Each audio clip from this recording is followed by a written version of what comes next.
Tenang bos, setelah pandemi selesai, ekonomi akan berkembang secara pesat. Penjualan produk akan naik dengan pesat, saham juga akan naik dengan cepat, dan Indonesia bisa maju lebih cepat lagi.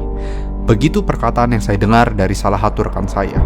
Sehingga saya pun mulai bertanya, tahu dari mana kamu? Asal ngomong aja atau benar ini?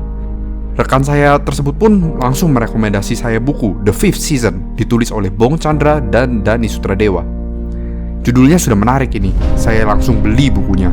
Begini yang saya dapatkan dari buku tersebut, saya rangkum sedikit saja ya. Untuk melihat masa depan, kita terkadang perlu menengok ke masa lalu. Namun, Indonesia ini masih negara muda yang hanya berumur 75 tahun semenjak kemerdekaan, dibanding dengan negara Amerika Serikat. Sehingga, mari kita pelajari masa lalu Amerika saja yang sudah mengalami kejadian mirip dengan corona ini.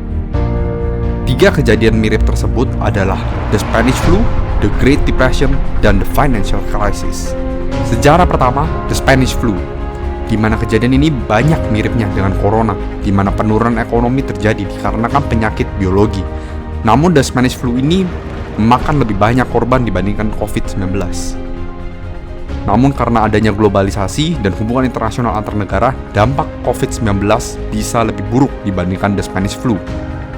Namun setelah terjadinya Spanish Flu, negara Amerika Serikat mengalami The Roaring Twenties, kemakmuran besar selama 9 tahun. Kemudian sejarah kedua, The Great Depression, di mana terjadi kasus penipuan yang menciptakan kepanikan pada pasar saham, menghasilkan penjualan pasar saham yang cepat. Mirip dengan kejadian di COVID-19, di mana banyak investor dan trader langsung menjual saham mereka, terutama mulai dari minggu keempat Februari 2020. Pembelian pun menurun dan pengangguran menaik dengan pesat. Namun setelah mulainya recovery dari The Great Depression, terjadi kemakmuran yang dipanggil dengan The Golden Age of Capitalism, di mana ekonomi Amerika Serikat tumbuh sebesar 169% dan terjadi kenaikan dari kelas menengah.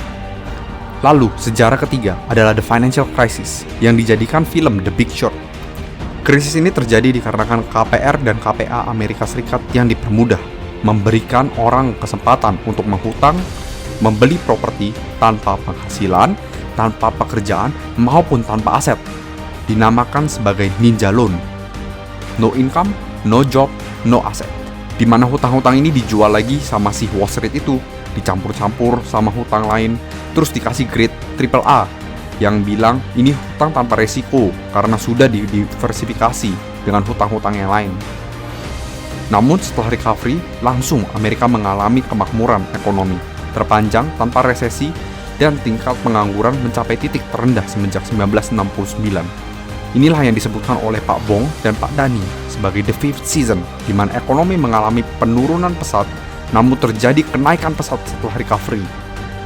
Dan disinilah banyak orang-orang cerdas menciptakan kekayaannya, termasuk Airbnb, Gojek, Google, Pak Sandiaga Uno, Pak Tahir, Pak Chairul Tanjung, dan lebih banyak lagi.